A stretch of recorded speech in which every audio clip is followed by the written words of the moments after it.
All right. So, hello, my name is Brittany with the Samuel Proctor Oral History Program.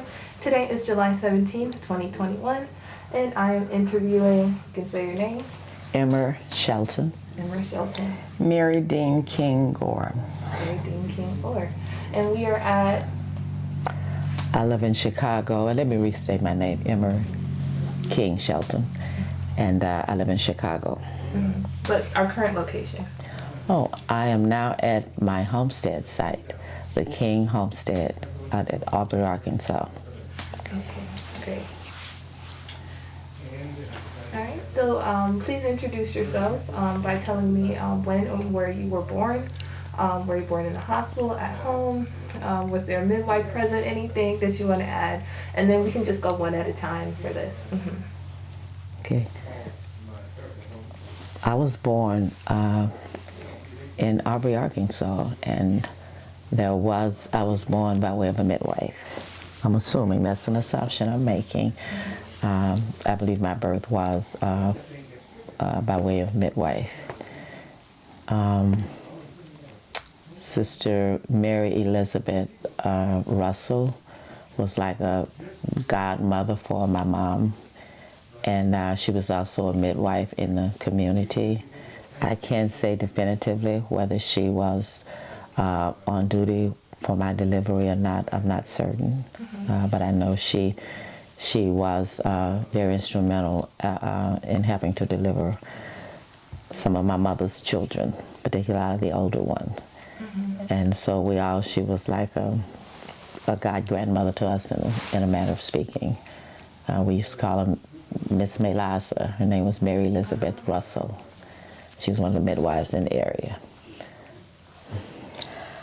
I was born by the same midwife, and I was actually born on the site that I'm on at this time.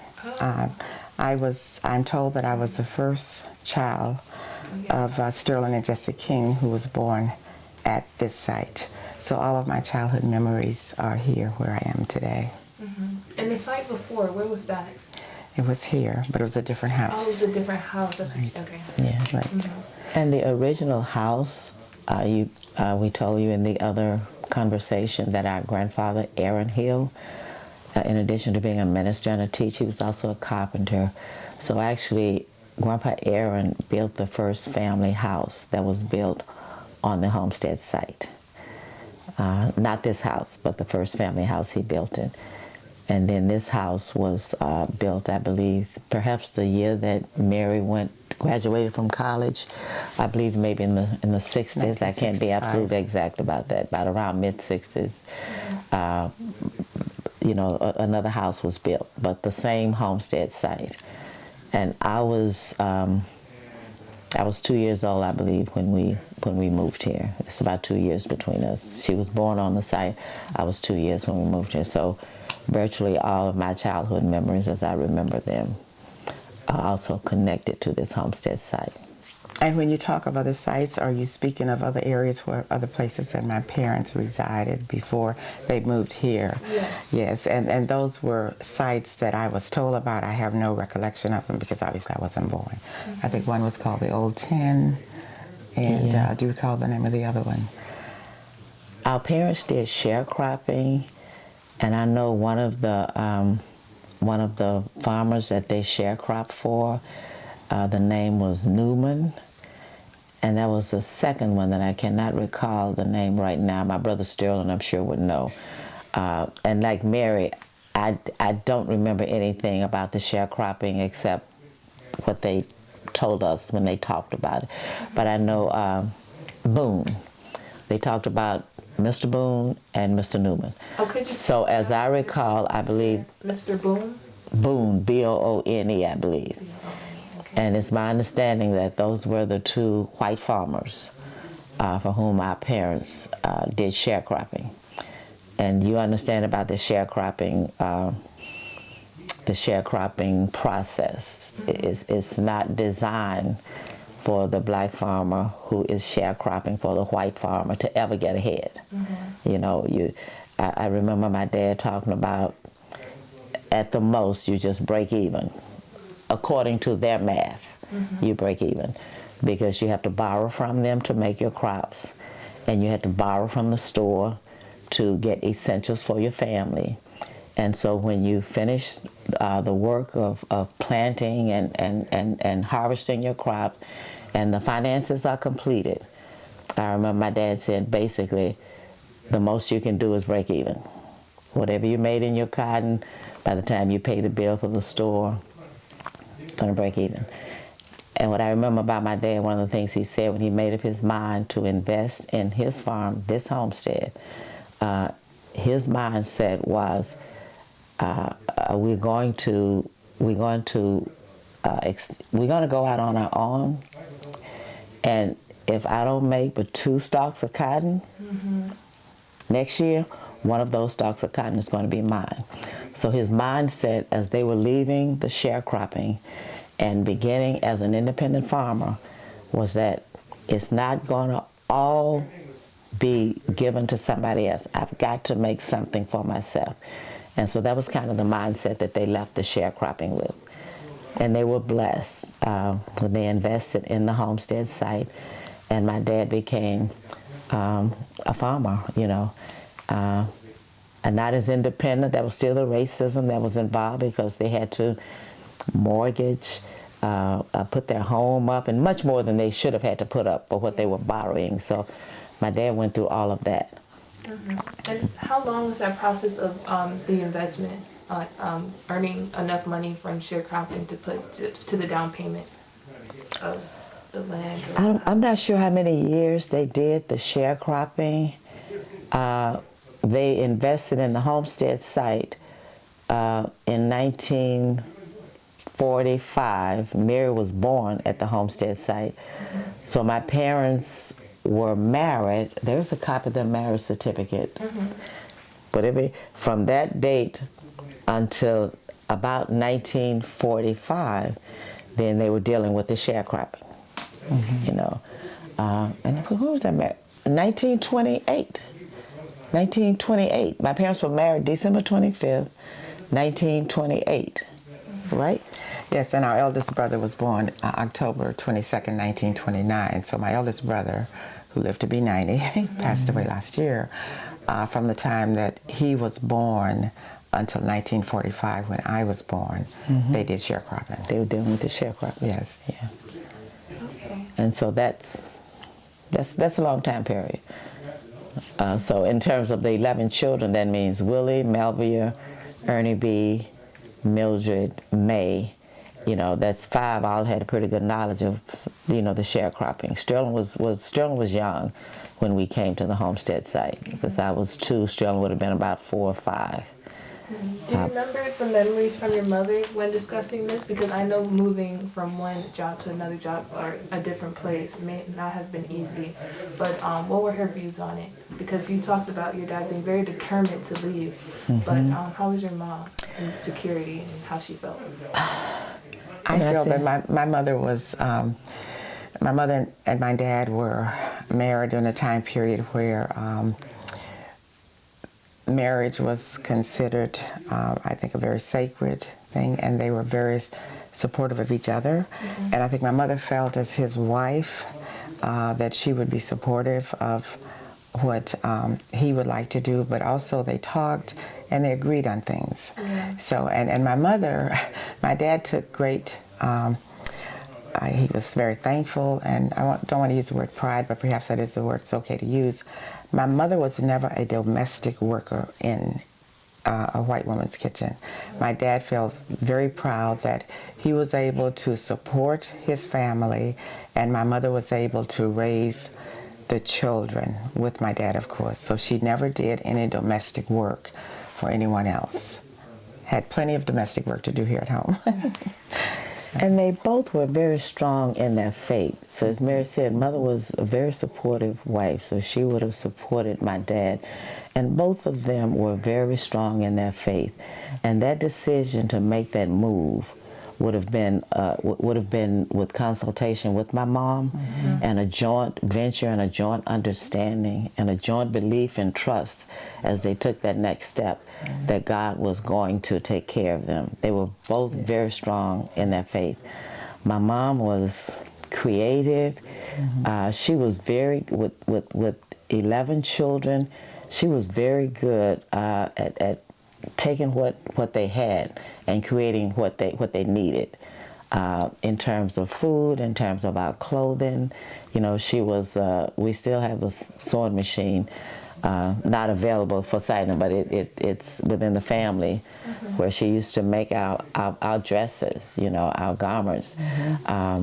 Quite a seamstress. She would get the Sears catalog or Montgomery Ward's catalog, and my mom could look in that catalog and see a dress that she wanted to make for one of her little girls. Yes. And she would go get her some newspaper, whatever. She would cut that pattern, and she would make that dress. Would you say you that know? was like one of her top hobbies, like something that she really loved doing was creating? I think she enjoyed I think it. she enjoyed sewing. And the other thing enjoyed that she sewing. did, which has a wonderful memory for us, the scraps from the dresses that she made for us, she took those scraps and made quilts. And we still have quilts. And when each of her children got married, she gave each of us a handmade quilt. Each stitch in that quilt was made by hand. That was a winter project for my mother.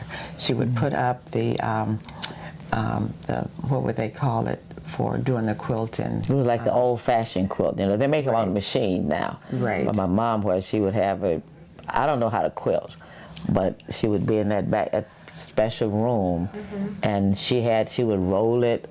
It would be rolled up, and she would, as she quilted, it would unroll. Right. You know, and as she progressed with it, the quilt was being developed to ultimately the quilt was completed. And she actually, the insert for the quilt, the pattern, was often from cotton, sometimes cotton that we had grown in the fields.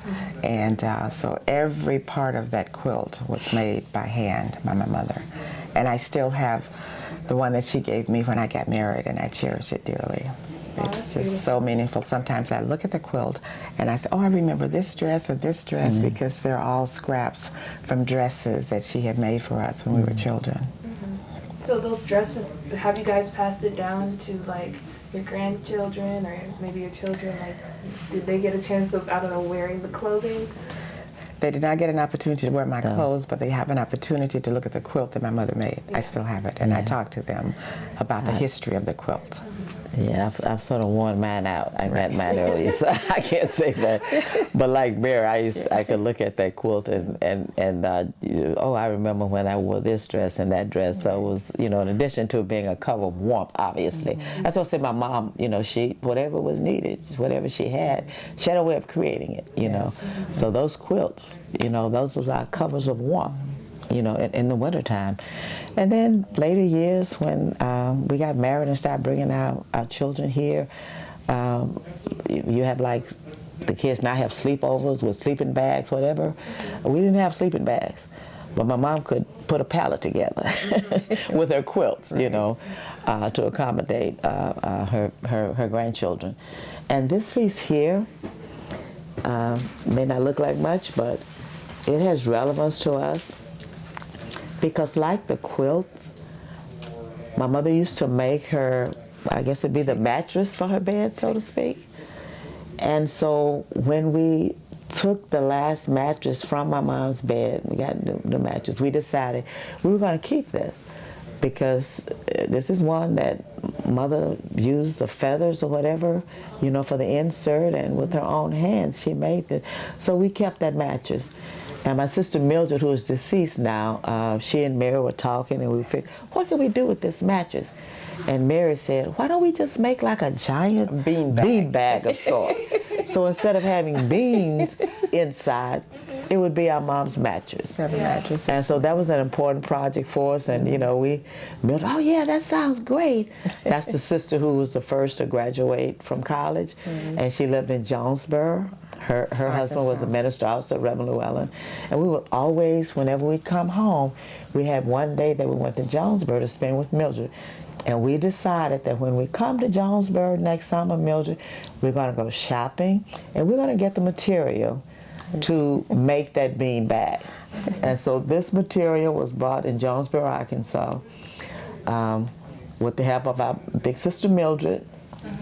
And it would have been all of the sisters there at the time. We decided this is what we wanted.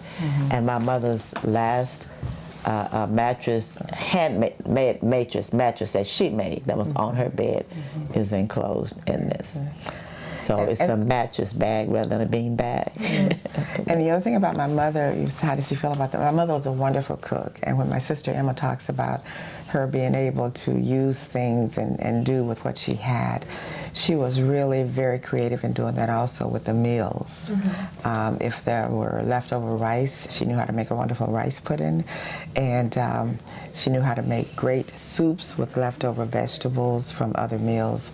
So, and she seemed to really enjoy caring for her family, the cooking and making the quilts and making the dresses for her girls. And do you guys have recipe books? Is that something you guys, No, unfortunately, we did not do a family recipe book. So any recipes we have from my mom would be like on separate, pieces of paper, whatever. And my mom was a kind of cook, you say you put a dash of this, a pinch of that. Yeah. My mom was that kind of cook. Right. Not necessarily 1/4 cup or, a half teaspoon. It was like, she knew how to put it together, but it may be a pinch, it may be a dash, it may be whatever, So the recipes are in our heads. So her recipe was mostly in her head. Right. Now from the children, the really great cooks from the family, were more the older sisters, I think. We learned to cook later, but the three elder sisters, Melvia, Ernie B, and Mildred, they were the really, and I'm sure Mildred has some recipes. She left recipes behind. She did. Our sister. She's Melvia is 89 now, but the three daughters, Melvia, Ernie B, and Mildred, were really great cooks. And while my mother's most of her recipes, as Mary said, was in her head, she passed on that to her daughters. And Mildred is one that did have recipes. She did collect and keep recipes. I don't have a booklet from her, but she had a number of recipes that, that she kept.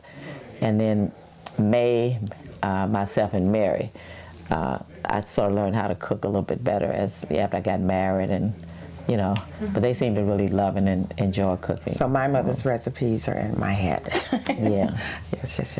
And the other thing too I would say about my parents that I'm recalling is that both of them really had a love of children, as I said earlier, 11 of us, and all of us felt so special, I don't think any of us felt neglected in terms of their love and their care, but also they just loved children, their grandchildren.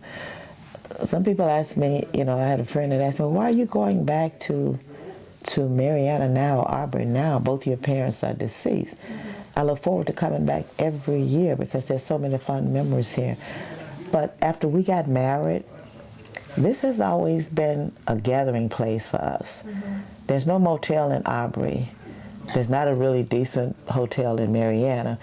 And before my mom died, she said she wanted this to be a gathering place. She wanted this to be a place where we could gather. And our children have such fond memories of spending time at the homestead with their grandparents, sitting around that same table in there with mother serving them breakfast, We would deal more with the lunch and dinner, but they loved grandma's breakfast. Grits, some of our kids would eat grits at grandma's house and they never ate them again until they came back to grandma's house. And I must tell you that one of the really major things too that I recall about my parents that I cherish and I'm so thankful for is their strong faith in the Lord. And my dad, I remember him saying, God has no respect of person. And I believe that. I've been told that I'm a literal person. And so even though there was a lot of discrimination going on in the South, a lot of prejudices, I really felt like my dad taught me that we are all created in God's image. And so in my situation, when I went to Denver, Colorado, I met my husband-to-be.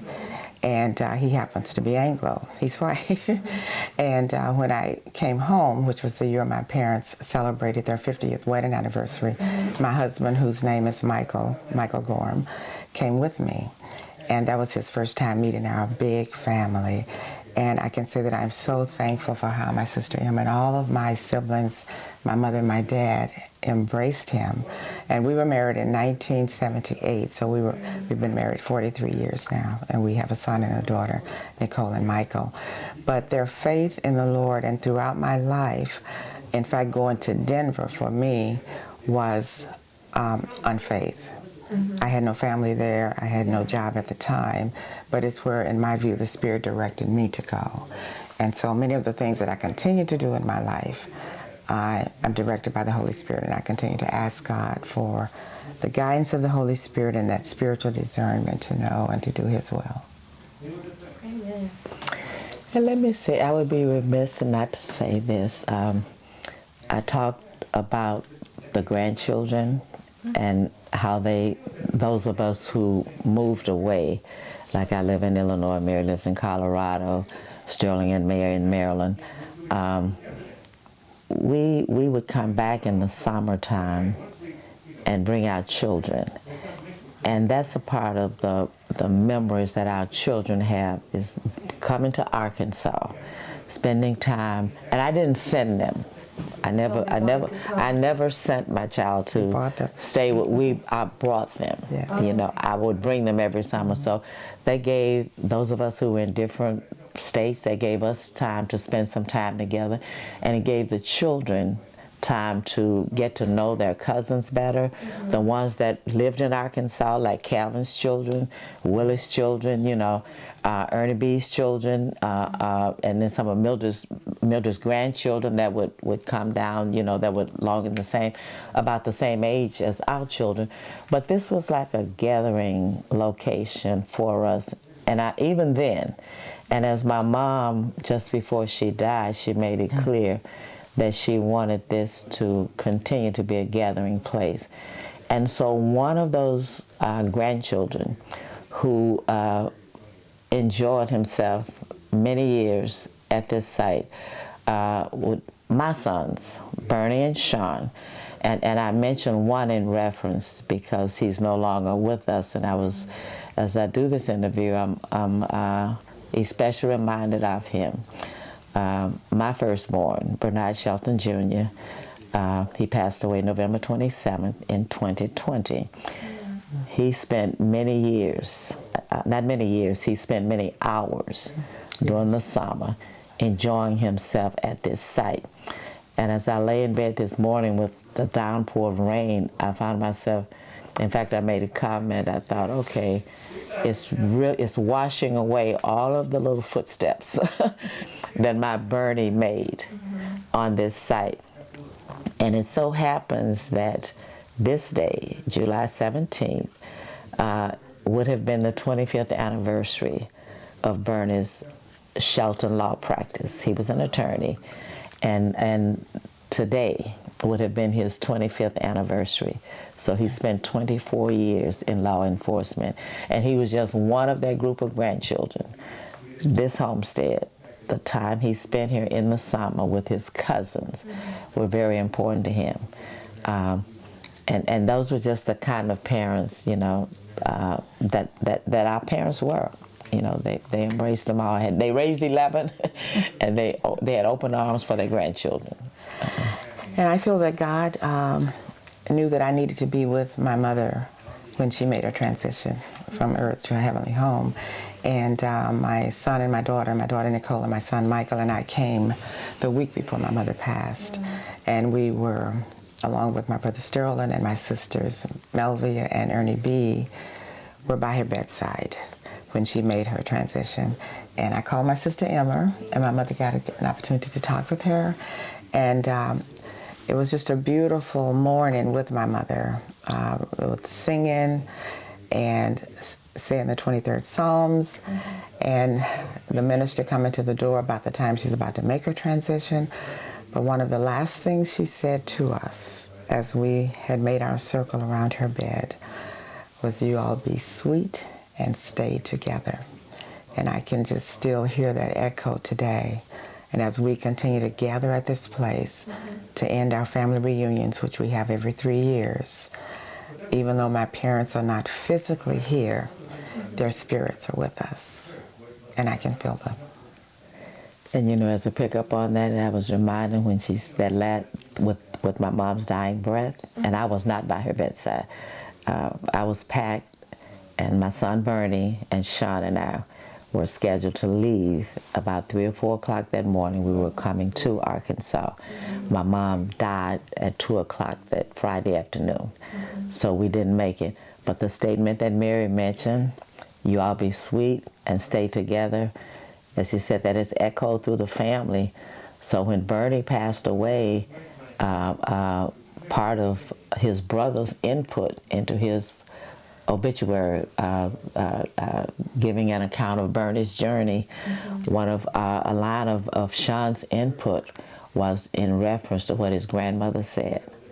And when I read that and I realized it came from Sean, it meant so much to me, because that means that, as Mary said, that has echoed through the family. And he remembered that. As his grandmother said, "You all be sweet and stay together." And he went on to reference how his brother, in how he lived his life with his family, you know, would have the gatherings. And for Sean, that was like Bernie he did his part in helping the family to stay together.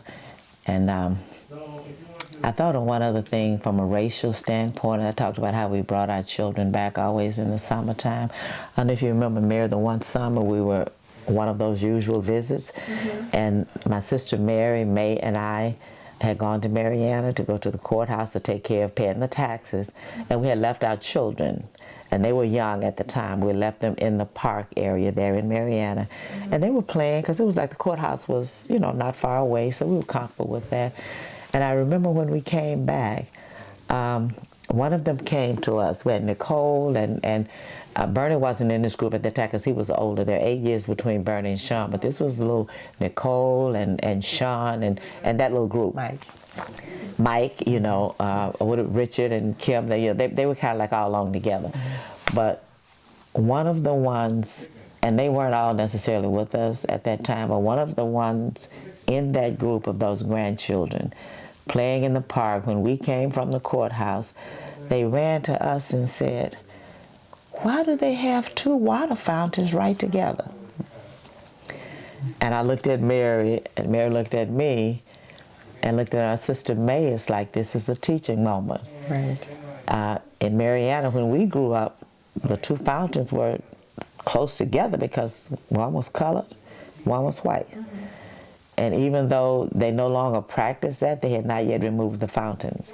And so our children, and when we explained to them, they looked at us, you know, their little eyes as if to say, "Seriously?" It made no sense, you know, which it really didn't.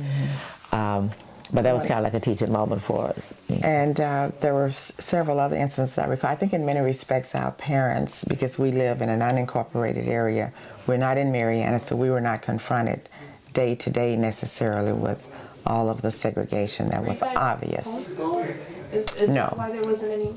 No, but the schools were segregated, totally segregated. So we went to an all-black school for both elementary, middle school, and high school. The schools were not integrated. In fact, in the South there was busing. If we had had neighborhood schools in our area, they would have been integrated, because the farm that is now owned by my eldest brother, who's deceased, a white family owned that, right across from Calvin's house. And the farm across to the east of here is owned by a white family.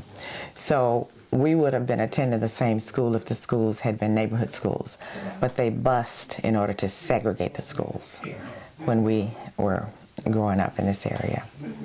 And one of the things I guess I want to say in terms of what my life was like growing up here. Yeah, definitely. That's going to be my next question. Okay, for me, it was an absolutely wonderful life. I'm the youngest daughter that survived of the 11 children. So when my sister passed away, Cazetta Ruth, I felt like there was a lot of love and perhaps even extra love in my view and attention that was given to me. I think they were grieving so from the death of my sister.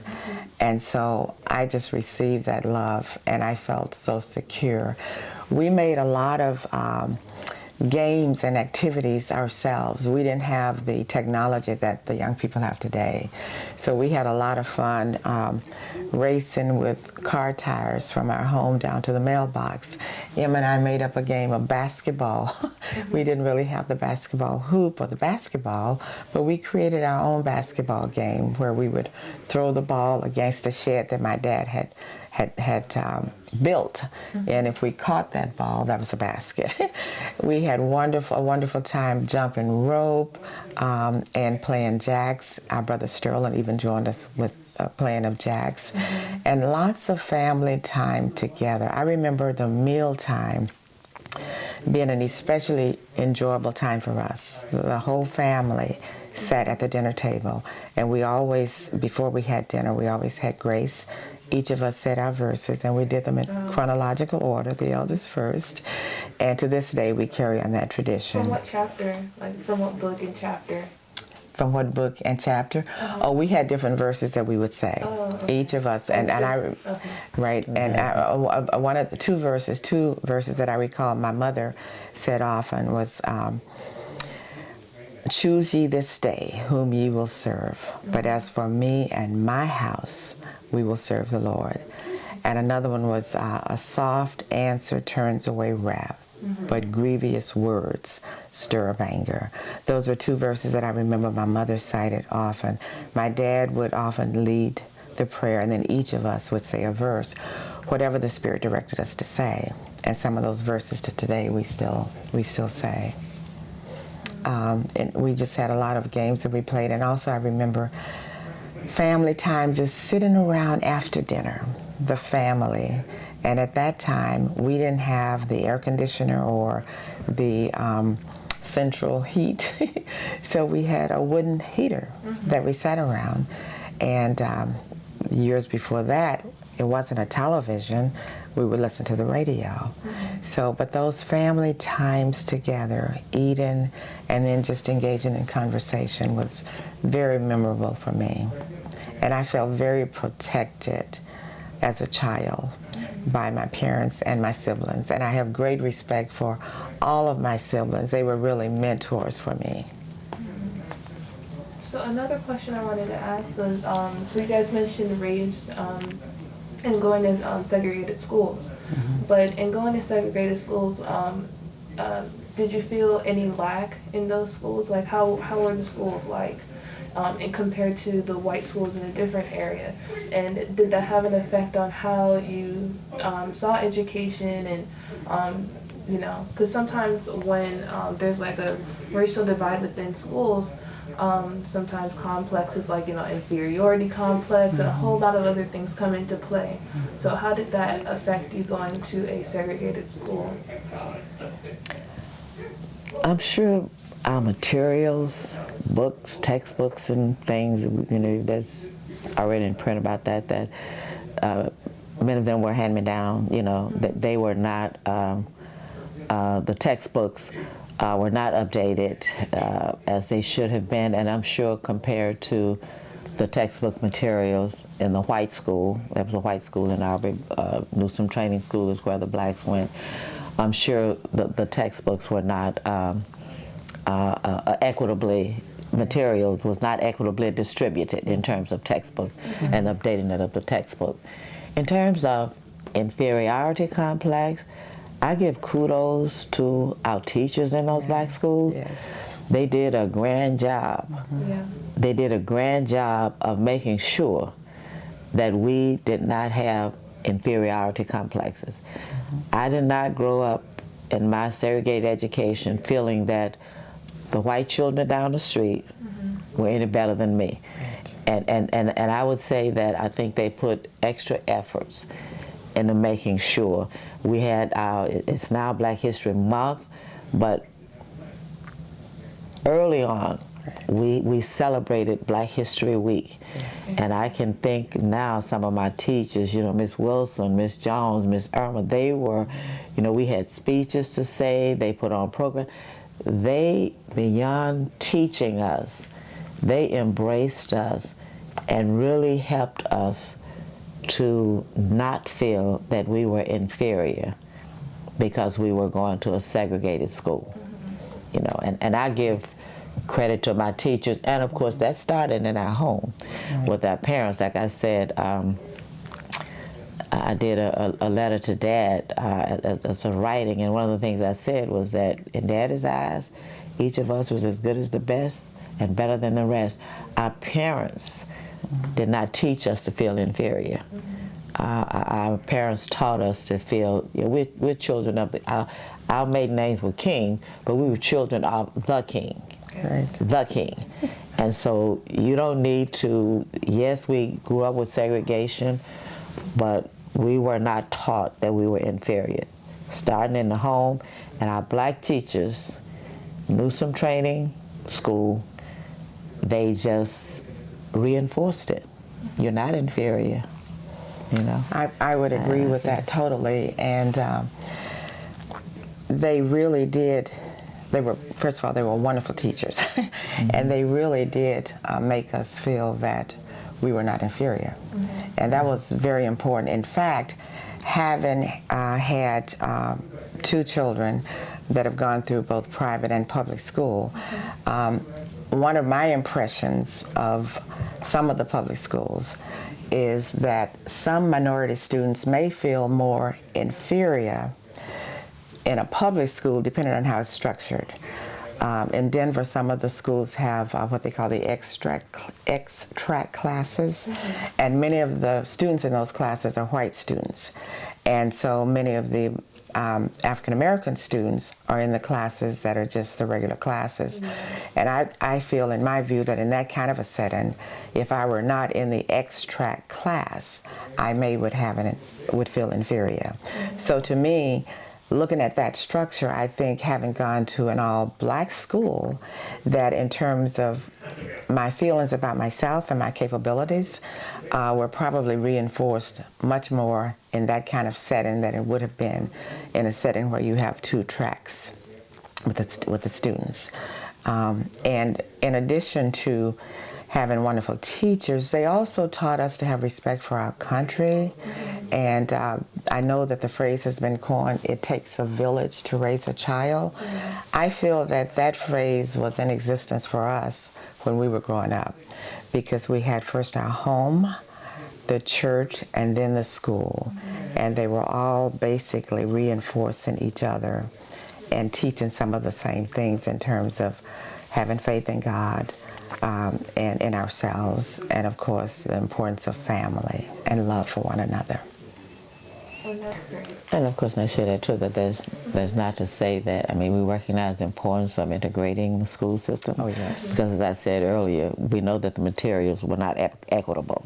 Yeah. So we were able to go wherever we chose to go to school. That was important as well, you know, for us to get to know each other better, the races, and also to have, from a material standpoint, textbooks and all of that was more equitable, Right. you know, with the integration. But you know, as Mary and I agree, I thank my teachers. At that time, the schools were segregated. That's how it was. So I thank them for reinforcing what our parents had taught us. You're not inferior. You're not inferior. I would say that I am really totally for integration, as you might imagine, since we're an integrated couple. And I never, as a child, I never understood or in my mind accepted segregation based on race, because in my dad's teaching that we all created equal in God's image, I had no control over the color of my skin and how I was born, neither did the white person. So I did not understand or never accepted the fact that someone was better than I am because of their skin color. And another question would be, were these topics discussed within your churches too?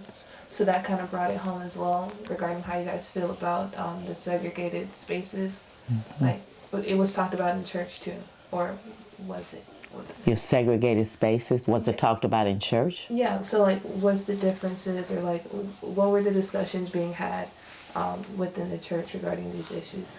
Within the church, what kind of discussions did we have with regards to race within the church? Actually, my recollection in terms of what I think in terms of what the church was teaching, it it's different than today, because I know a lot of the churches today are very much involved in community things and politics. Yeah. But growing up in my age period when I went to church, it was more the spiritual piece. The preacher taught from the Bible, and we had Sunday school and other activities, but it really wasn't the involvement that I see now, and that even the church of which I'm a member now is involved in, with community activities and politics, if you will.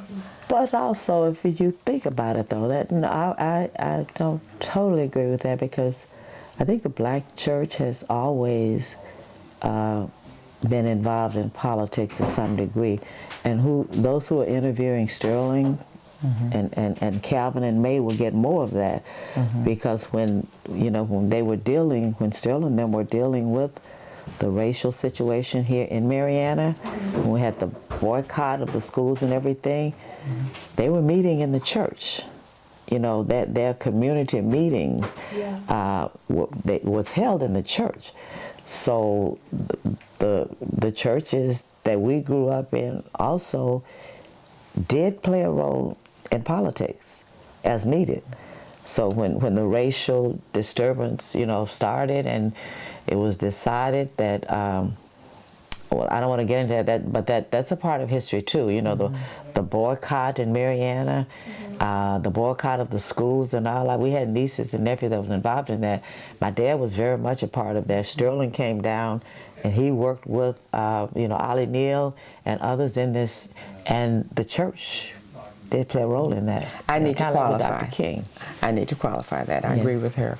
I was thinking of Sunday morning service. Yes, I was thinking more of Sunday morning. Well, but certainly I agree with different angles. Yes, but I certainly agree with what she's saying in terms of the church's involvement with the civil rights movement. Right. And I was focused more on just Sunday morning when I go to church, in terms of what's talked about on that Sunday morning, for the most part. But I absolutely agree with her in terms of how they were involved with the boycotts and all those things. Yes. So were you guys a part of any organizations regarding civil rights? For me, quite honest, I would say my brother Sterling and May would have, they played more active roles in the organizations of the civil rights movement. How do I put? I was at Tennessee State. They had the sit-ins, at Fisk. And I was very much aware of that. I was a member of SNCC at Tennessee State. I was a member of SNCC, Student Nonviolent Coordinating Committee. But I did not take the bus ride south to, sit in and all that. I was supportive of it. I supported it, but more the siblings that were more active from an organizational standpoint, I would say that would have been Sterling and May, and then Calvin, later on. We came back, as we said, at Christmas time, when we were aware, always racially conscious, having grown up in this segregated setting. And so Mary and I did, in May we came back, because we always come home at Christmas time before we got married. And when we grew up, the movie theater was segregated. Blacks had to sit in the balcony, and whites sat on the main floor. And so we did come back one Christmas and decided we're going to go see a movie this evening, and we're not going to sit in the balcony. We're going to sit on the main floor, and we did. And of course, we had a little. We started throwing popcorn, down on us and that sort of thing. But we saw our movie. Eventually, my sister May got up and went, and leveled a complaint. And then they want to ask us, well, can you tell us who was throwing it? I don't know. The whole little group was just rowdy. She just waved her hand, And it stopped. So we were able to watch the movie, And Mary, on another occasion, we came back, I guess in the summertime, whatever, and she can tell this better probably. I'll tell it. There was a drugstore in Mariana, and the drugstore had a counter there where they would serve food, and booths where you could sit and eat, except the blacks could go in and order the food, but they were not allowed to sit and eat the food. And I was aware of that, and so I was home one year from college, and I decided to test it. So I went in and placed a huge order and attempted to sit, and they said that I would not be allowed to sit, and so I said, you may keep the food. and I walked out. So there were things that we sort of did, I think, on a personal, individual basis of that nature, and to just sort of bring the consciousness to what was going on. But my sister May was actually involved in the student sit-ins at Bishop College, and she participated in that, and she was one of the students that actually went to jail to make things better for us. Oh, wow. She was very involved in that, yes. Were you guys fearful of any of the things that she was doing, or maybe even the movie theater situation? Were you guys fearful in doing that, knowing that there might be repercussions? I think at that point I didn't really feel fearful. I figured there was going to be some resistance, but that was beyond the point where I figured anybody was. I didn't feel afraid that anybody was going to really, attack. So no, I did not feel that at that time, and that's why when I looked at the people who, and my sister May, as you said, she did participate in the sit-ins, and your parents sort of know their kids. I remember when Dad got the phone call that May was in jail.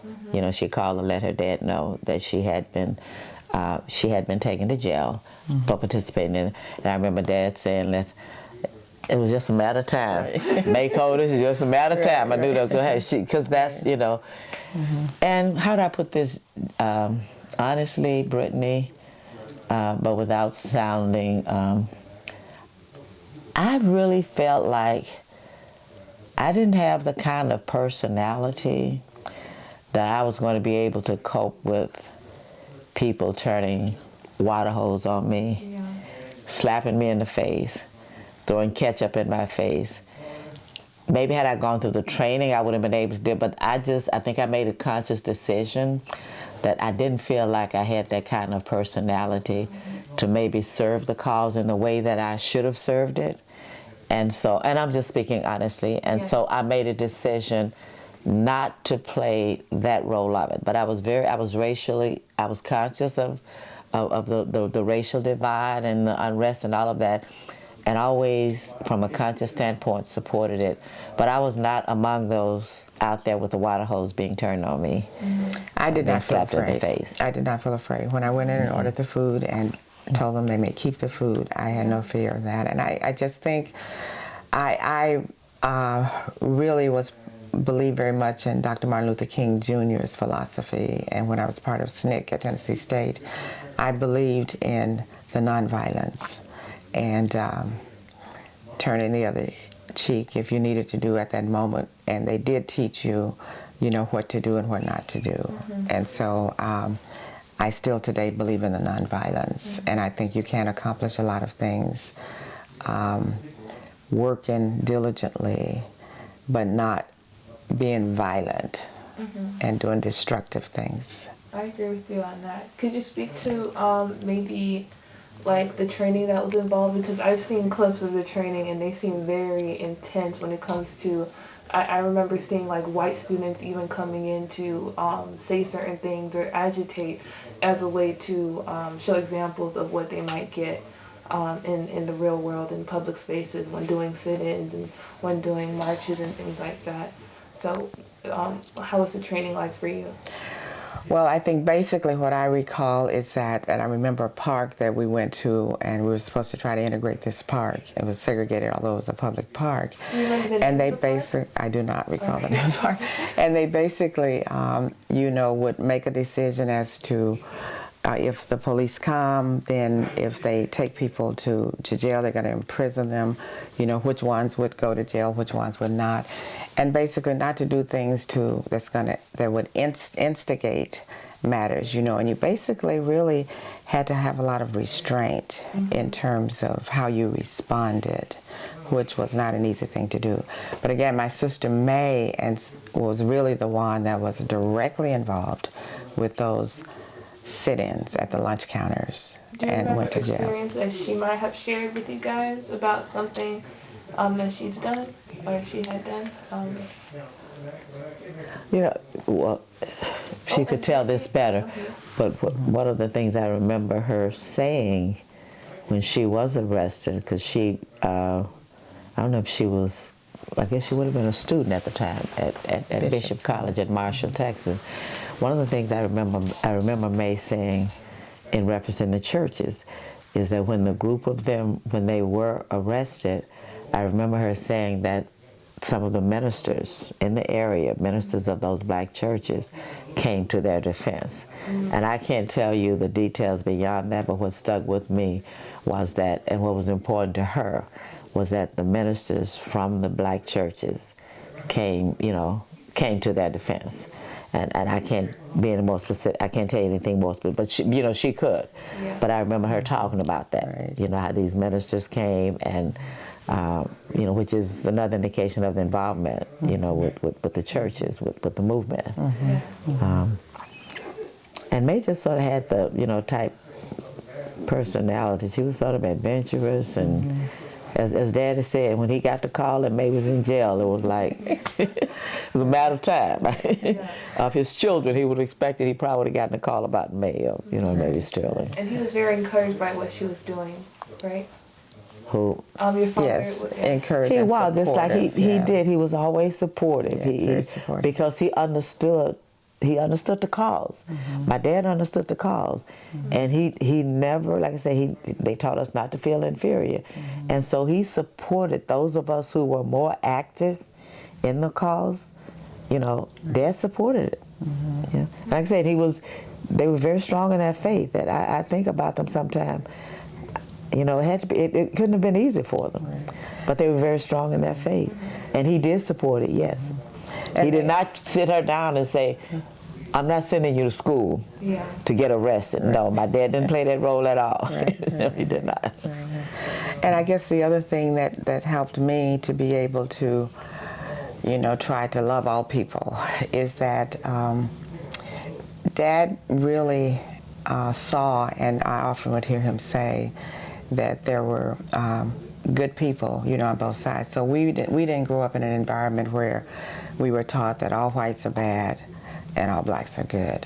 In fact, I recall one gentleman who ran a store up in Aubrey, the general store, who was a white man, and my dad would often say, he's a good man. And so for me as a child to have my dad and my mother see the good in all people was important for me. So another question I have for you guys, in knowing your father and everything that he's done and what he's, taught you guys over the years regarding race and love, what are some of the things that he had to face in owning land here? What were some of the difficulties in that, or issues that he might have mentioned to you guys? Well, I didn't clearly ask that question again. I didn't clearly understand. So what are maybe some of the struggles or some of the issues that he faced in owning land in this area? One of the things that I recall in terms of what I understood him to explain as far as injustices is, they didn't always, or probably most times never, had the money to necessarily buy the seeds that they need to plant the crops. And so they would have to borrow for that. And I heard him talk about the fact that when he and other black farmers would have to borrow money, they would often have to put up practically everything they owned in order to get it, whereas the white farmers did not have to do that. And another, and this may be sort of minor in some respects, but I learned about it later. Every Christmas, there was a white man, and I believe he may have been the owner of the gin in Aubrey, that would bring us a ham for Christmas. We thought, oh, how nice of him to bring us the ham.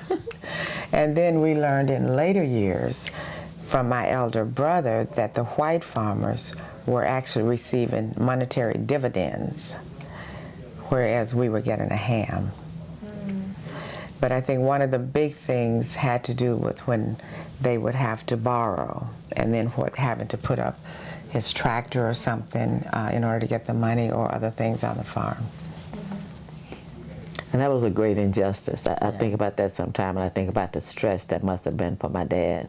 You have all these children, and this is, he had invested in this farm. He said she was born here. I was 2 years when we moved here. They put their heart and soul into this, but they had to borrow money to make their crop, and it was very unfair. What they demanded, that they put up, that they mortgaged, for the amount of money that they were borrowing. It was very unfair, and that was part of the, I guess, Pickford lawsuit. You know, it was very real. And like Mary, I think it was like PIGFORD, you know, the lawsuit. My dad was a part of that mistreatment, and white farmers did not have to mortgage their farms and, you know, everything that the black farmer did. That had to be very stressful. And what I remember about that too, as we grew up and went to school and you know, we were in different states, but we started working. I always remember, which I guess was the last year, my dad borrowed any money to make his crop, because again, they always taught us to help each other, to work together, unity, you know, you work together. And so when we got up and started making money on our own and talking to our dad, it's like, well, like, how much money do you need? How much money do you need to borrow to make your crop? And my dad was very modest, you know, well, I need X number of dollars. Well, Daddy, you don't need to borrow that. You don't need to borrow that. And that's when we started, you know, we would, well, I'll donate this, I'll donate that. And I remember, I guess the last conversation I remember having with my dad, the year, and I don't think he borrowed any money from the white man again after that point forward. It's like, you don't need to, for that amount of money, to buy your seeds, you don't need to borrow. You've got it from your children. Right. And I remember his response, and the amount of what he had left that he needed was so minimum. And I said, Dad, that's nothing. But I remember his response. It was such a relief. Yes. It was like, thank you. I don't have to buy, and that took such a weight off my dad's shoulder, you know. But yeah, I think I'm like Mary, that's what I remember in listening to him talk, and I thought, wow, the stress you were under. In other words, if your crop does not make, you're at risk of losing your land. I was going to say that's the adverse effect of that. And that's, you know, if you have to mortgage your tractor or mortgage your 20 acres of a portion of your land and you're not able to repay, that's how some of the black farmers got their land taken away. So it was a group effort in paying off the mortgage and everything? No, my parents did that on their own. Yes. Yeah, this was like when Dad was still doing some of the farming, when he got to the point where, Daddy, you don't have to borrow money from the white man no more to buy your seeds. We got this covered. You know, between what you have and your children, we got this covered. That was a stepping point. But as Mary said, no, my parents paid this mortgage off. After my dad died, when we had one of our first meetings after my dad's death, my mom said, I'm going to pay the mortgage off. Because I remember one of the children said, do you really want to do that? You know, you could use it for she said, yeah, I do. Sterling and I have talked about this. They wanted to make sure this was left clear. Right. And you ask why we come back, why it means so much to us, because they put so much into this land. And it was so helpful in raising their children. And so we come back to try to maintain it, you know. And that's the only way you can, you know, you can't keep a homestead unless you're willing to come back and do some work to maintain it. And we certainly enjoy each other's fellowship when we're here. It's an opportunity to come together and enjoy the fellowship. And that's like the beauty of it. It's like, you know, we sit down to breakfast. We sit at the same table we used to sit at when we were, you know, coming up. Same table our kids sit around, and mother and dad, you know. And as she said, so the fellowship is like you come back, you do what you need to do. And our youngest brother, Calvin, who is the executive of the state, has been such a blessing. He lives right next door. And so, you know, we've been able to maintain it all these years.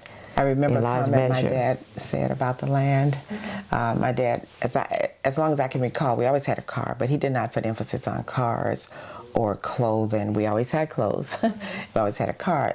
When I can remember, but he talked about the importance of land, and I think he also knew how many black farmers in particular had lost their land, and he basically said that as long as the earth exists, the land will be here. And so he taught us the importance of land. And this brother here, if you can pick that up, Willie Hayes, the firstborn. Yes. We talk about, you know, what we wanted to be and all of that. And I remember my sister Melvia, because Willie was the first child, Melvia was the second child. Melvia said she and Willie were talking once what they wanted to be when they grew up.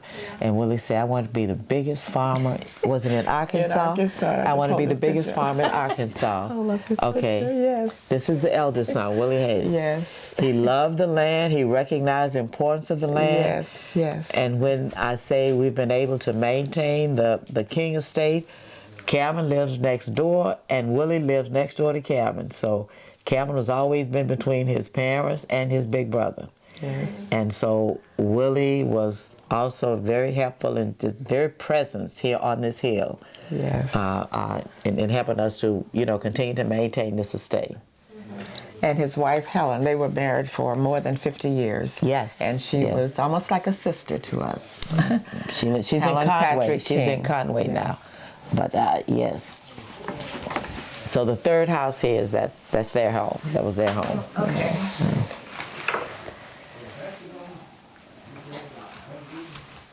So that's, you know, I hope we answered your question. That's really what I remember, one of the main issues. And that means Willie would have had the same, because he was a farmer too. You know, he also worked in the factory, but he would have had the same kind of stress and pressure, you know, in terms of raising his crops. You know. And was one of the difficulties also the pricing of the seeds too? Was there a different pricing for different races? I don't know if they charge the blacks more for their seeds than the whites. That I can't speak to. I don't know. I really don't know. I know they would make them put up more of their assets than they should have for the amount of money they were borrowing to make their crops. But I don't know about the pricing, whether that was a difference in pricing. Okay.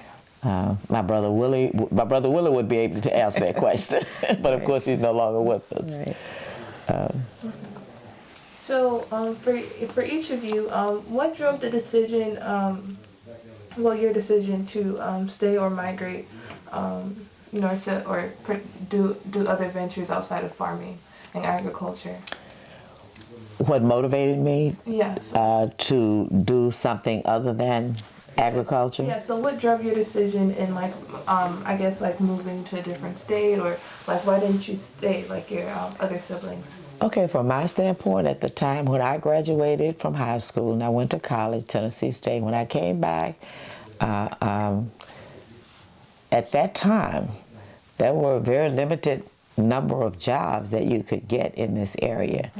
Now, while I love coming back here every year, I never felt like farming, doing the work of the farming, was my calling. Yeah. Okay, so I never felt like I wanted to make that my career, to actually, you know, do the work of farming.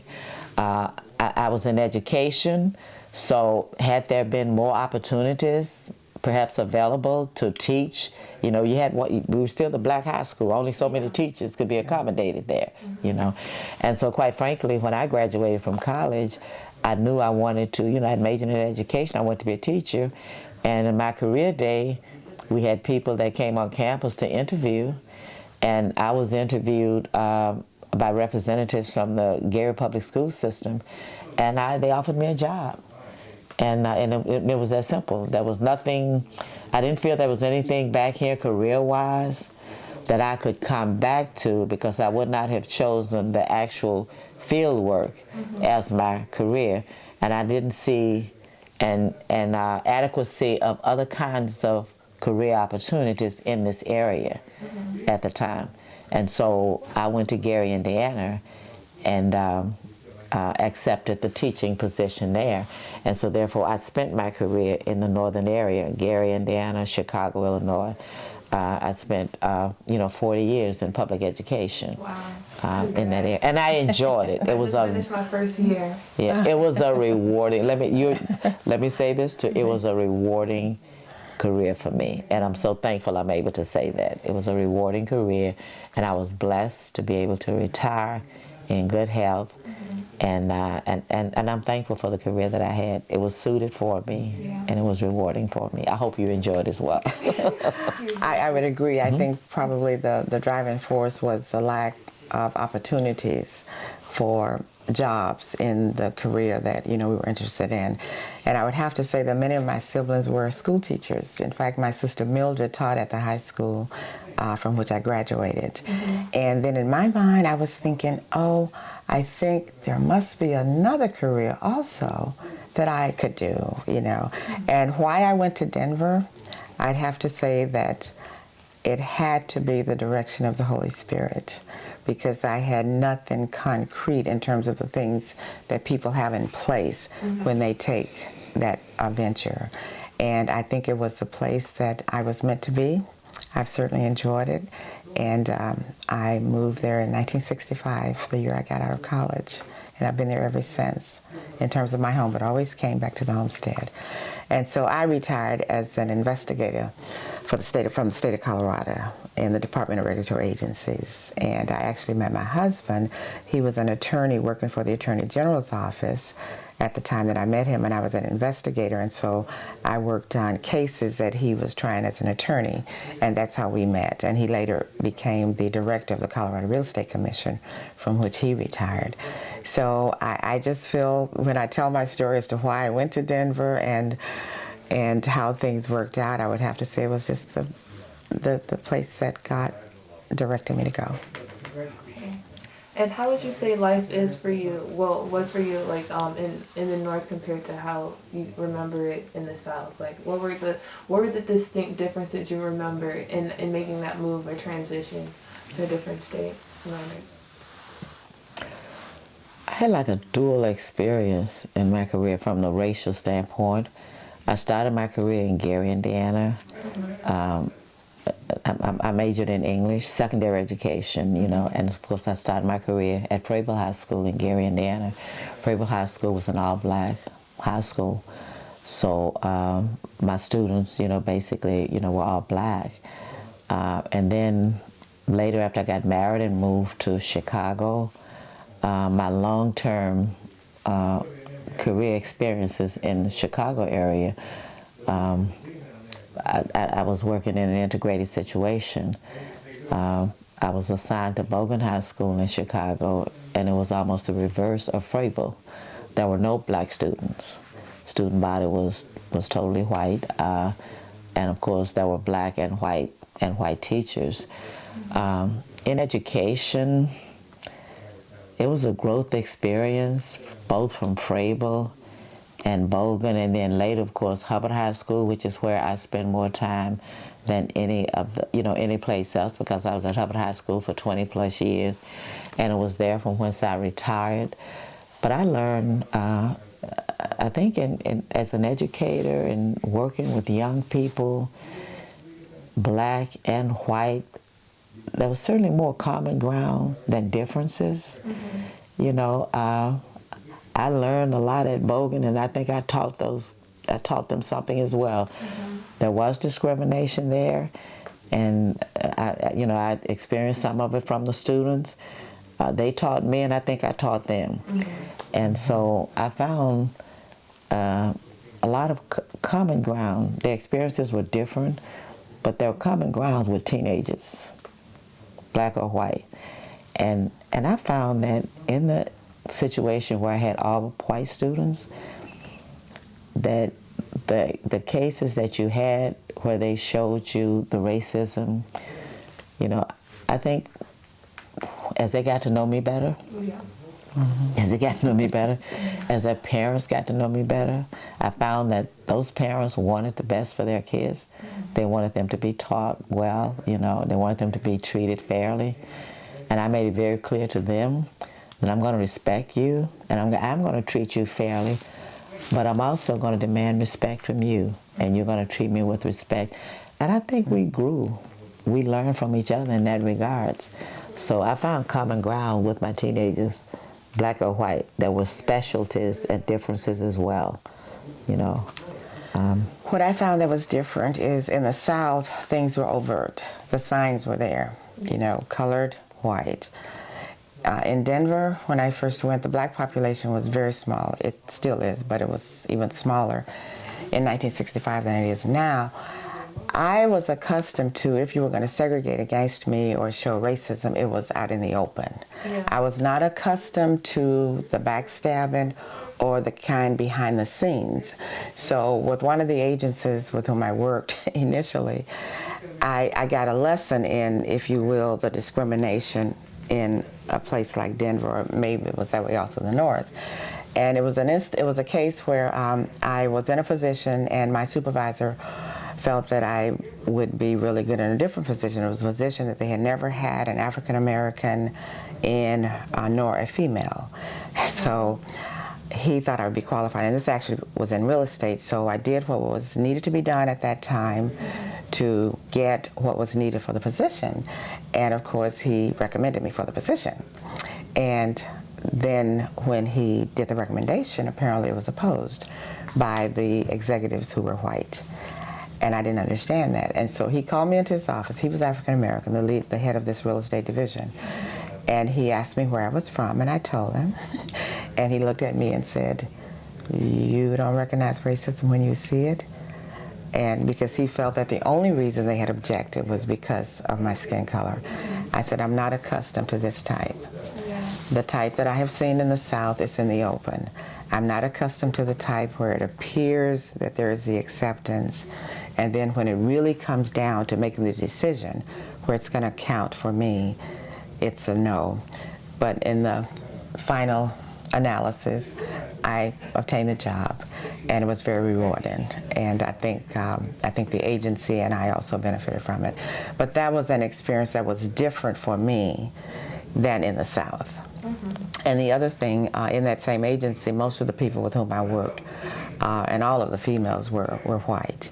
And I recall this one female that looked at me one day and seemed totally frustrated and said, "I don't understand why you just don't hate all white people," you know.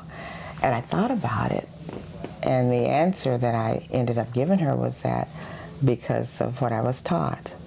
You know, I was taught to love. My dad taught me that we were all created in God's image, and you have done nothing to me personally for me to hate you.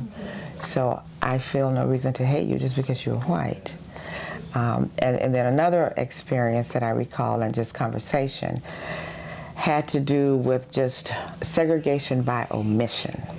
And I attended a workshop in Boulder, Colorado on one occasion, and one of the white participants commented that she felt that in many ways African Americans were discriminated against because of omission. And I reflected back on the television shows that we watched where you saw at that time no positive images of African Americans. And then I recall, because that's when I did the coffee breaks, and I learned to do the coffee breaks, that I was going to coffee with all white women. And this one white woman commented that, "Have you noticed that most of the women from the South are blondes?" And my immediate response, without thinking of, at the time, you know, of, I think, racial or whatever, was that, no, I'm from the South. And then I thought, I don't recall any African-American blondes unless they dyed their hair. And I don't know that she necessarily meant any racist comment, but it was being omitted. I think when she made the comment, she was not including African Americans. Yeah. So that piece was different, you know, for me also, that I experienced. But I would say all in all, the people with whom I worked, and I think they learned from me, I learned from them. I remember one attorney told me once that I was the first African American that he had ever worked with. Oh. And so, you know, I feel that God was in all of it. You know, and I felt that I was actually used by God in those situations. Mm-hmm. And having an interracial marriage, like, how is it during the earlier stages of, I guess, the dating to the marriage? How is that? It was great. Mm-hmm. And again, that's another area in which I feel very blessed. And I know that is not always the case, because we had friends that they were interracial marriages and it was not the same. Mm-hmm. One of the things that I recall early on when we were dating, and many of the people in the employment did not know we were dating. Mm-hmm. The gentleman at the time, who was the director of the Real Estate Commission, made a comment to us, and he said, "Do not look for trouble and you won't find it." So in my mind, I'm always trying to think the positive. And I would have to say that my family were all just very respectful, and I think loving to Michael, and I had the same experience with his family, which was a blessing. We traveled to South Africa together in 1996. He was a guest speaker there, and I feel like I was treated like a queen by the white South Africans. So I know we were blessed. Was that his background? Pardon me? Was that his background? South Africa? No, no, he's actually from Illinois, Oh, Galesburg, okay. Illinois, yes. So I feel that our experience, and we've talked about this often, that our experience, and in 1978, where our combination was a minority, we know that we were very blessed because both families, and I remember what my mother said, once she met my husband, she basically said he could be green. Yeah. I would accept him. So to me, that was another reinforcement in terms of how this whole thing about color made no sense. In terms of you're going to discriminate against me because of my skin color. And you haven't even gotten to know me. So it was good. We've talked about it, and we don't recall experiencing the kind of discrimination or racial incidents that I know some of the people experienced. And we're very grateful for that, very thankful for that. He's visited the homestead many times, and they've visited Colorado. My sister Emma came to his retirement, and it's been a blessing. Well, that's great to hear. As I look for my next question, because I have some stuff written down, but when do you guys plan on having your next family reunion? It was scheduled for this year, but because of COVID, we obviously were not able to have it. So we hope to be able to have it next year. Next year? That has not been organized yet, of course, but we hope that we'll be able to have it next year. Okay. We've been having it every 3 years, so this would have been, 21 would have been the year. And our tradition has been, except for 1 year, to start it either in Little Rock or Memphis and end it at the homestead here. Okay. We had 1 year, the picture that you took on the wall, that we had it in Chicago. And it was wonderful. it was wonderful. My sons stepped up. And, Absolutely. And it is, with the reunion, as I've said to my siblings, if it's going to continue, the next generation must pick it up. Right. And the younger generation will not necessarily always want to have it headquartered in Memphis or Little Rock. Right. They will want to rotate to other states. Yes. And so... and we're receptive to that. if yeah, they and choose my, to do my that. sons, my beloved Bernie, who's no longer with us, he and his brother Sean said that they would host it in 2015 in Chicago. And that picture that you saw is from the reunion. So it was wonderful. I think that's a great initiative to have that started now and you being Yes. here to observe that, because Yes. if you wait till later, Right. it might be harder for them. Yes. Definitely, but they've already had experience starting it, bringing the group together, making the connections and everything. Right. That's awesome. So that's our hope, is that Right. the next generation will keep it going. So to go back to the land, what do you attribute to the black land decrease? If you were to say it, or like from your experience, what would you attribute to the black land decrease in this area? What would I attribute to the black land Decrease. decrease? Well, of course, the Great Migration. Right. The Great Migration contributed significantly to that. And some of the families, you know, when they left, eventually, you know, sold their land. But then there are families who migrated and they still have homestead bases and they still have their land, you know. But I would attribute that, you know, as one of the major factors. And the people who participated in the Great Migration, they made that decision looking for a better way of life, you know. Because many of the people who were part of that were still practicing what my parents started off with, sharecropping. That was an awful system. And so many of them left because of that.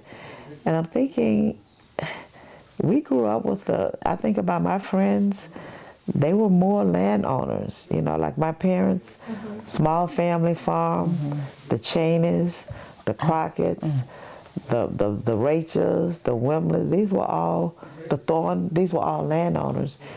And I can't honestly say to what degree those families no longer have that land. Some of them, they don't all have homesteads still on their land, but they still, I know like the Moors, for instance, they all moved away, but they still have that land ownership. In response to your question, what contributed to that, I think the migration, I think certainly contributed to that. Unfair treatments, not being treated fairly as farmers and being able to deal with their land prompted some of them to make the move, you know, to give up the farming aspect of it and try to do better, you know. And I think perhaps part of it too is when the parents deceased, some of the younger generation, and that would, I guess, tie into the migration, had moved to other places and didn't necessarily have the interest in the land, or even the sentimental attachments that we do, or a recognition of the value of it and the importance of it. And so the big corporations, in some instances, I think came in and the corporations started buying up the land. And I just think that, and some of them may have actually lost it. You know, there may, and I'm saying may have been instances where they may have had debts or something that they weren't able to pay, and so it may have been confiscated because of that. But I think the migration, as she said, and the loss of interest in that younger generation in maintaining the land, and of course having no interest in farming it, just in maintaining it and keeping it, they sold it. Some of them sold it and some of them lost it. And it becomes expensive. If you don't make enough money on it to maintain it, then someone has to be willing to, you know, to contribute to that maintenance. Right. And I think she's right. I'm sure there was some black families who lost their land unfairly. Yeah. That also contributed to the diminishing of the land. And I think maybe that's why our generation, our parents' children, have the strong feelings that we do about trying to, you know, maintain the homestead, because it meant so much to our parents. You know. So is there someone else, like, do you guys have like I don't know, like a list of who's next to, like, I guess, take over the land after, like, in case of... No. You mean what, people who lost their land? No, like for our land, yeah, right. For your land. Well, A list of who would take over? My parents were very clever when before they passed away, in setting their business in order and in doing a will. And that will dictates, you know, what would happen with the land. So basically, you know, they were very family oriented, and it was set up so that it would be very difficult for it to be sold out of the family, certainly during our time period. You cannot, as I understand it, have a will where you can never ever sell the land, but it was structured in such a way that they wanted to be sure, as long as we are living, that there would not be a likelihood that it would be sold to a corporation or to someone out of the family. Does that answer that? You have an interest in it, you know, because,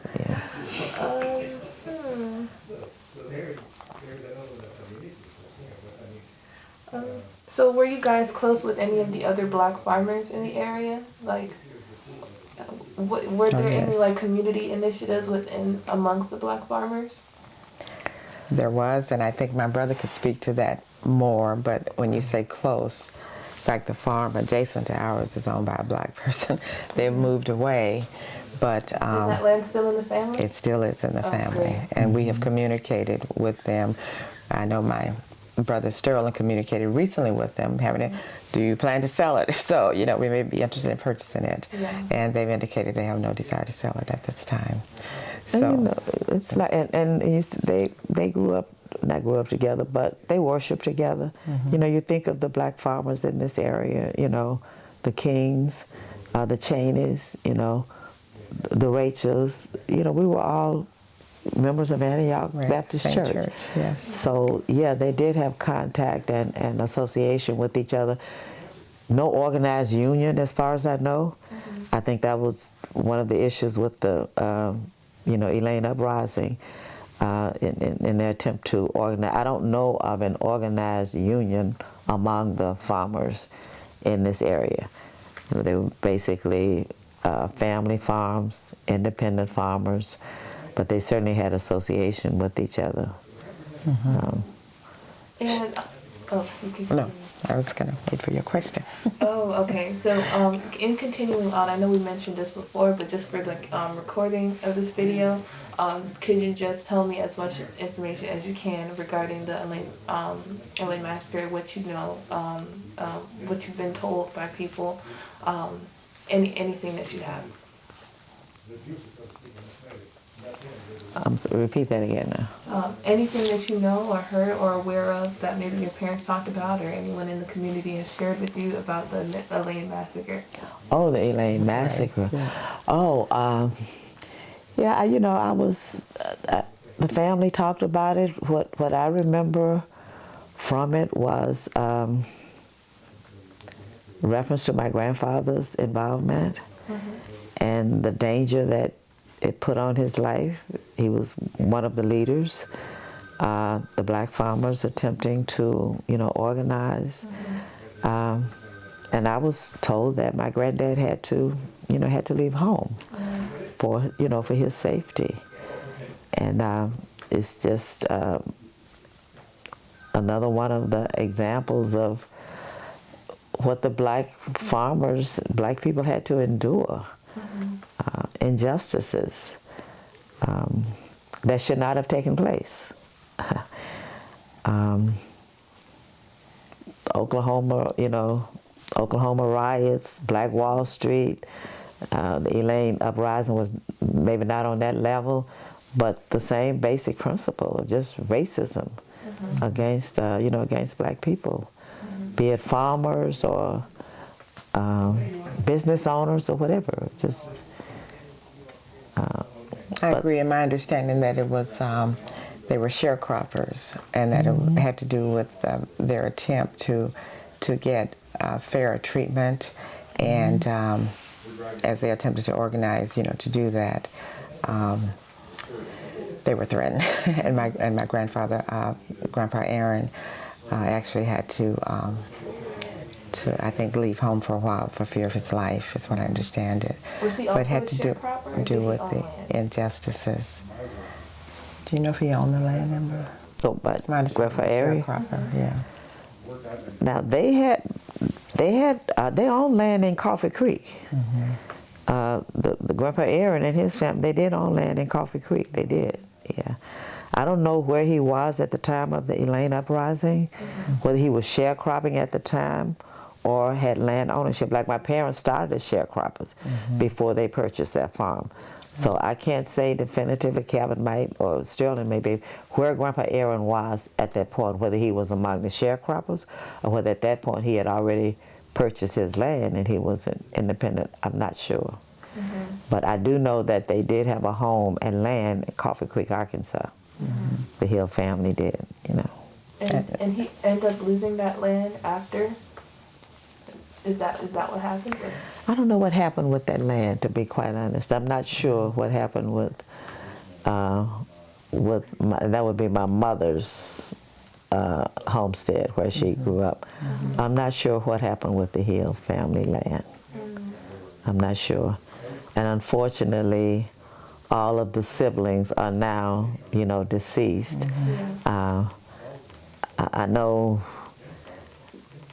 might have been taken, I know on the hillside, I don't think that was in Coffee Creek, but I did hear my mom talking about land that they own in, I think, some part of Mississippi, that a white farmer had been farming it for, a number of years, and when the owner died, I remember my mom talking about how they just basically took the land, and they felt threatened. The members of the family that went back for the service, it was like very clear to them, you're not going to make a stand for this land.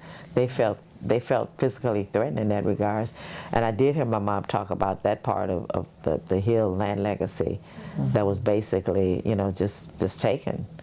My dad's background, his homestead, the farm that they owned, was basically taken. They went to court, they won the case, and again, stories that were told to us was that the statement that was made to them after the verdict came down that yes, this land does belong to the King family. What I remember is that they were told okay, now let me see you go claim it. That's a threat. That's a veiled threat against their lives. And so I know with my dad's, the land that they owned, it was basically taken from them except for his homestead site. The 6 acres where their home was, you know, they were able to keep that. But it was unfairly taken from them. And we still own that 6 acres in an area called Vineyard, away from here. Probably because that is his homestead site. Right. It's not really farming anymore. But and in your earlier question, so we had land diminished because of instances like that. It was just literally taken, stolen from them. And my dad understood, not necessarily in the terminology that was used in the real estate profession, adverse possession, but he clearly understood how land could be taken by adverse possession, and we talked about that. So he knew that if a person occupied your land for a certain period of time, and I recall him saying that during that time it was like only 7 years. In Colorado, I believe it's 18 years, but if they were allowed to occupy that land and treat it as though it's their land for that period of time, then they could end up owning that land by what they call adverse possession. Wow, I And never heard of that one before, adverse possession. yes, and he was very conscious of that. I remember him making a statement once where, and it may have been on this property because the farm next to ours was owned by whites, and there was an attempt to move a fence over. And I recall my dad saying, you see that cedar tree, that is the property line. Do not move it beyond that. Because he knew had he been allowed to erect that fence and have it stay there for 7 years, it could be owned by him by Even adverse like possession. Like a title or like a deed or something of measurements, like declaring that that land is yours, it's still adverse possessions would work against that? If you allowed that occupancy of it for that period of time. And sometimes I heard my brother Calvin say it's important if you are not farming some property, it's just open land, and it's important that you erect a sign that says no trespassing. And I've seen many areas, at least in the mountain areas in Colorado, no trespassing. First of all, they don't want you trespassing on it. But in fact, and there was a case, I believe, in Colorado where these people had been taking walks along the path on this property for years. Property owned by someone else. Property that, as I understand it, the people had intended to build their dream home on. And once they tried to do that, it's my understanding that they were not able to do that because those people had been allowed to use it. And so they essentially had the right to continue walking that path as a result of adverse possession. So my dad was very conscious of that. Again, he didn't necessarily use that terminology, but we talked about it and we said that's known as adverse possession. Okay, so I don't think I have any more questions, but is there anything that you want to make known that you would like to add to this video recording? What do I want to say? Well, I introduced myself in the beginning, Emmer Shelton. I live in Chicago now, and I'm blessed with my family. My husband, Bernard Shelton, Sr., and I was blessed with 2 wonderful sons. Bernard Shelton, Jr., who I referenced earlier, is no longer with us. Heavenly 25th anniversary, Bernie, with the Shelton Law Firm on this day. And of course, my younger son, Sean Christopher, and I have 4 wonderful grandchildren, Roman Christopher, Simone Eliana, who is Bernie's only child, his daughter, and then of course Demora Marie and Shane Christopher. And so I'm very thankful for all of them, and I appreciate the King homestead. My sons enjoyed the time that they spent here, And then my grandchildren were all here for the King reunion in 2018. So they've already gotten a taste of the King homestead. And I hope we'll be able to continue to maintain it. Well, I introduced myself in the beginning, Mary Dean King Gorham. I'm the 8th child from the union of Sterling and Jesse King. And I currently live in Denver, Colorado, where I have resided since 1965. I'm thankful to be married to my husband for 43 years, Michael Gorham, Sr., and I have 2 children, Nicole King Gorham Kuhneman. She was recently married, and my son, Michael Blaine Gorham, Jr. But I'm just so grateful and thankful for the teachings of my parents and for the love that they taught us and that continues to exist in our family through all the generations. And I just pray and hope that the other generations will continue that legacy of love and family unity. And I'm also grateful that I was taught to love and to not hate. And that is also what I try to teach my children and hope that they will embrace that. Okay. Well, thank you so much for your time and conducting this interview with me.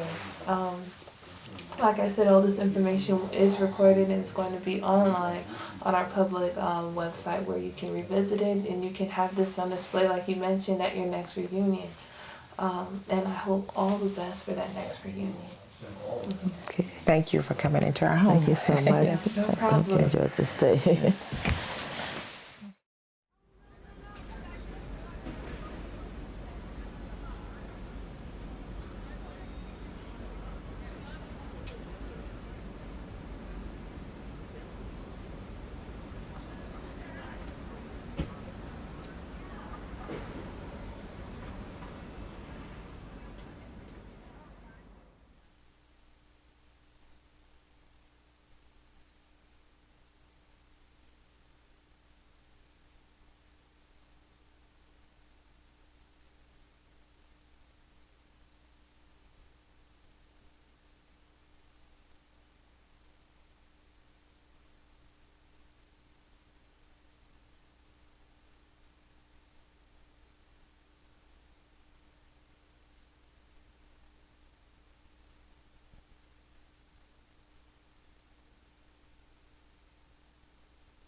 And so she could do that from her dinner table.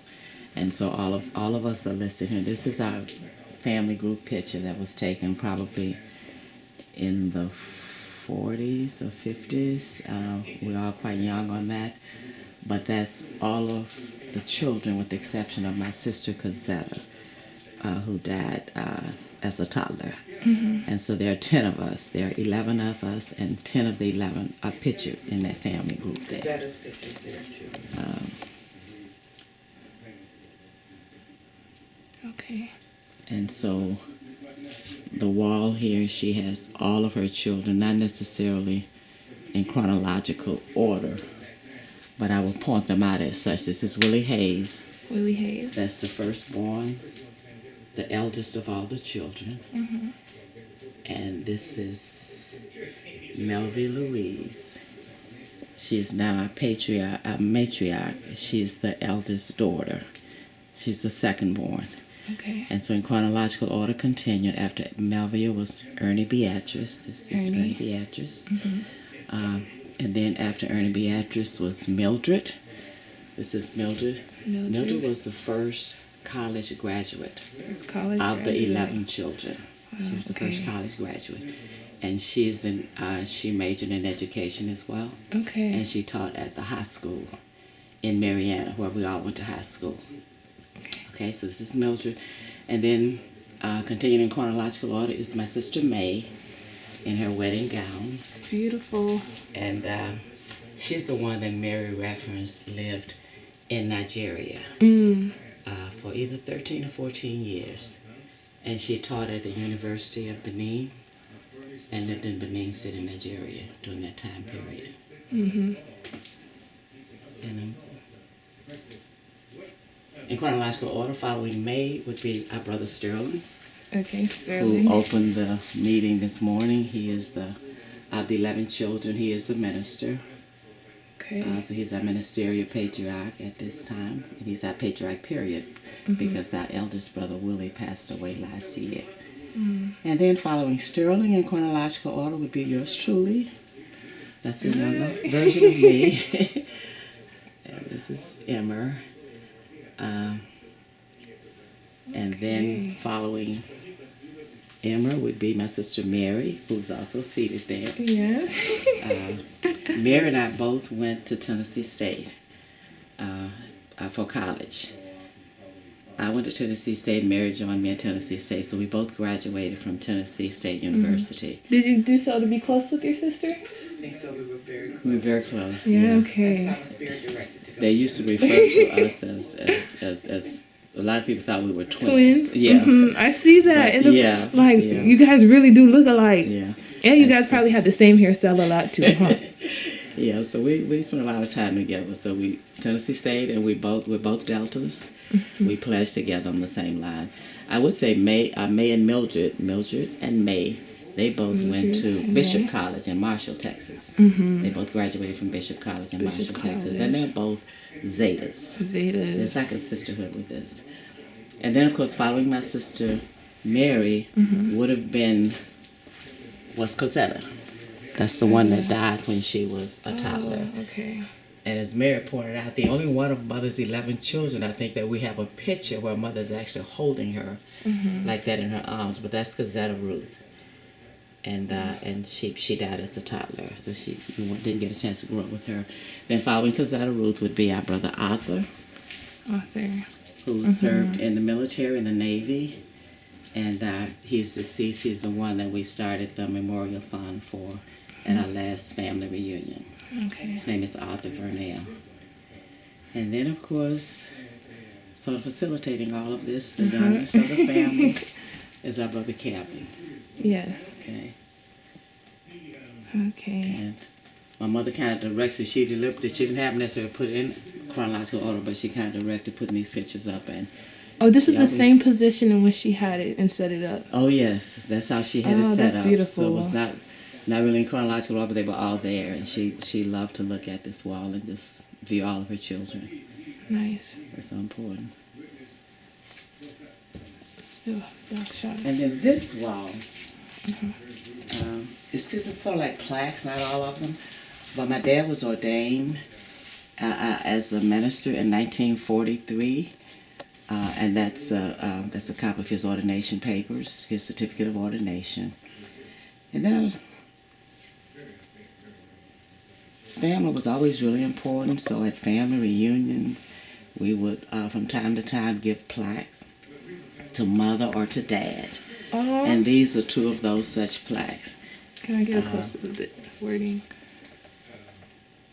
And that daddy dearest and mother dearest is not a negative, that's a very positive. They both were very, very dear, wonderful parents. Well, it takes a lot to raise so many children. Yes, yes. My grandmother had 10 as well. Well, Really? 10. And then same thing. One passed a little earlier than the others during birth. And then I credit the two for raising 11 and making all of us feel so special. So special, you know. Had enough love. It was just, they were wonderful parents. And these are just different plaques, you know. That's what they were honoring my mom in 1983. Just Louise King for her loyal service in this one. PLMSD District Women's Department. Okay. Very So was that an activist. organized activist Yeah, group? part of the Baptist, Baptist Church, Baptist Convention. Okay. Of course, my mom was the first lady because my dad was ordained as a minister in 1943. So she was like a minister's wife from that point on. True. This is probably, I think, from Dean and her family, maybe. me, Mary. That's from Dean, dearest mother. You know, we would send her different plaques. Yes. Greater love has no mother than you. And that's another plaque that was to my mom. And this is a citation that one of the granddaughters had done for us at one of the reunions. Sabrina Nikkei Llewellyn had that done for us. She works in the legislature in Little Rock, and she had that done for us at one of the reunions, I believe. Okay. And this one I keep saying, I'm going to have this one redone because you can't really see it, but it was very important to the family. And that was kind of like grew out of their 50th anniversary, and this was given to them afterward, but it captured the theme for the anniversary, which was Gift of Love. And that was their 50th wedding anniversary. 50th year. The 50th wedding Wow. anniversary for our parents. And this plaque came to them later, but our theme for their 50th wedding anniversary was Gift of Love. And each alphabet, each letter represented something.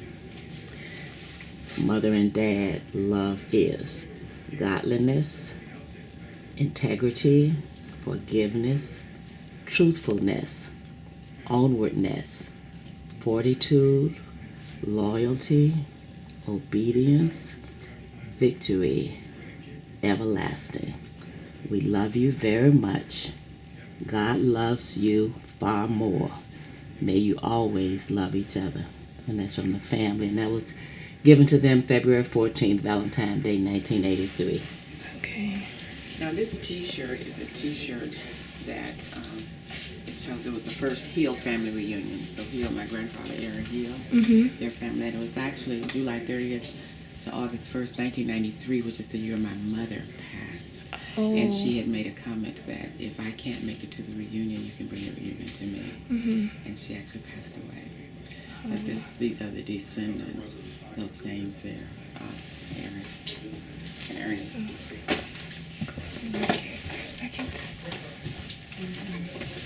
The descendants. And then the children. There. Okay. And this is a wreath that I made for the family with a lot of tender loving care. I made it with my hands. Was this during any particular Christmas time that you remember? You know, I don't recall the year that I made it, but I was quite proud of it because I did it all with my hands, with lots of love, thinking of my mother and dad. And it has remained here because you get moisture. In Colorado, I had one for myself, and pine cones fell off of it, but this one has remained all those years. Nice. And so it was prior to my mother's passing and my dad's passing, so prior to 1988.